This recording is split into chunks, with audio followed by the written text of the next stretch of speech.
Mirage was already the closest thing we've had in years to the classic games we love to death. But now, with all the praise surrounding this new free update, does it actually save Assassin's Creed, and is it really worth your time? Well, here's my brutally honest thoughts. So if you're anything like me, the first thing I really wanted to know was whether the parkour really has improved like some people say. As before, it really felt like you were running around with about 8 turds in your pants, due to just how slow it felt. It wasn't exactly bad, but it certainly didn't feel refined, rapid, or remotely close to what we had in earlier games. So the first thing I noticed is the parkour at first glance feels untouched, and that's because you have to go into the settings and enable manual free jump and back ejects. So make sure you do this straight away. So first of all, you can actually jump manually whenever you want. And it sounds so simple, but for modern Assassin's Creed, this is like winning the lottery, as you are no longer locked into the game's pre-approved paths.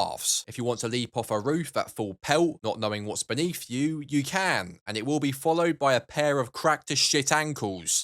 And this one change kind of redefines how you interact with the world for the better. Although, at times, it still kind of looks like you're a human magnet, and animations don't always look the greatest either. But I guess that's just down to the foundation the parkour was built on, and there's only so much they can do in an update. But the next edition, back and side ejects, is where things really do get interesting, as these really made parkour in the classics special. Before, these moves were stuck in a kind of safe mode, meaning you couldn't do them on the fly, which basically led to super frustrating moments that made you feel glued to things like a fly on shit. But now you have full freedom to use it whenever you want, and it does make for some more satisfying moments, and I actually like there being the possibility of looking like a complete knobhead, as it does give the parkour a risk element to it, instead of it just holding your hand like a little bitch. However, as someone who reviewed the parkour in every AC game recently, how does Mirage truly compare, as it is getting a lot of praise? Well, to be honest, these changes are very much welcomed, and they do impact the traversal for the better. Not having more unique animations is a shame, and it does still feel very slow, which you eventually get used to, and I still wouldn't exactly describe it as fluid, as the clunkiness is still very much there. But nonetheless, this is the best parkour I've seen in a long time, which is also not saying much considering how basic and bare bones it was in the RPG trilogy. However, it doesn't exactly stop with the parkour changes. This update also adds various gameplay tweaks that do promise to tackle several problems a lot of us hated from the RPG era. So the first addition here is the animus sequences system, which has quite a unique twist. A huge complaint about modern AC games is that once a mission is over, it's over. This fixes that problem by letting you replay main missions and contracts, but it's more than just a mission select screen. Each replay comes with new challenges and restrictions that do add an extra layer of replayability. But whether that's something you'll actually give a shit about can't really be said until we dive into the story. On top of that, this update does add some unique new changes to how you actually experience the game. This time there are new difficulty levels like Hardened Assassin, and if you already hate yourself, the Ultimate Assassin. But what really perked my interest more was a new addition of sliders. You can now fine tune the experience to be exactly what you want. If you want enemies to batter you harder but have less health, you can, and the choice is pretty much yours, and this makes a bigger difference than you might think, as this level of control means every player can find their own sweet spot for a challenge, and it also tries to help and fix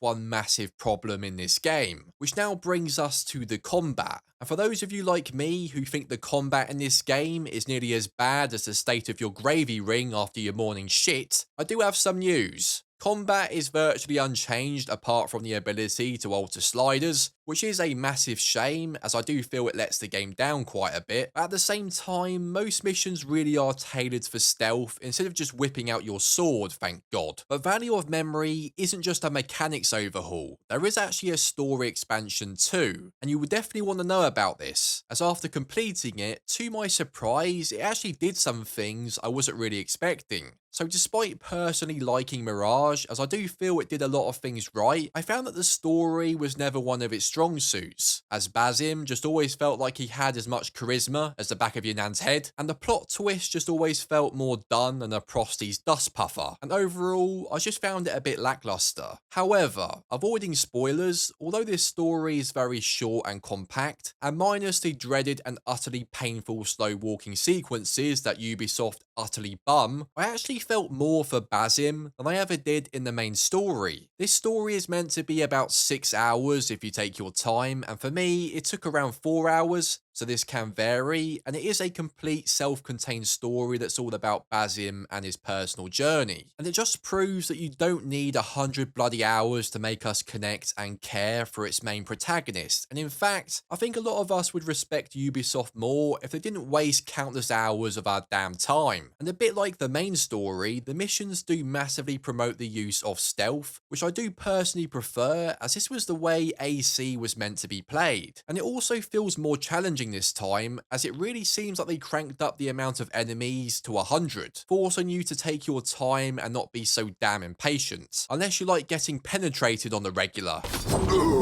And I also just like how these missions really push the use of using your eagle to scope out areas, and it just makes you feel like a bit of a predator. Yeah, not one of these ones though. There's also a new area of the map which is nice to look at, and although it's not exactly massive, the built up areas feel alive like the main map, and the huge open sections do feel surprisingly big. Although, I don't know about you, but I really wish these new map extensions could be added without having a bloody loading screen in between. And I know it's a pet peeve, but it's 2025 and I can't be the only one. But is the map just utterly plastered with filler content? Well, there are things to do. For example, there's new stolen good missions where you steal maps to find treasure, the addition of collecting melodies, which is a cool callback to the sea shanties from Black Flag. Leave her, Johnny, leave her. Making use of the new parkour changes by having you collect sheets, along with a few other things like being able to upgrade your tools to level 3 to make them more OP.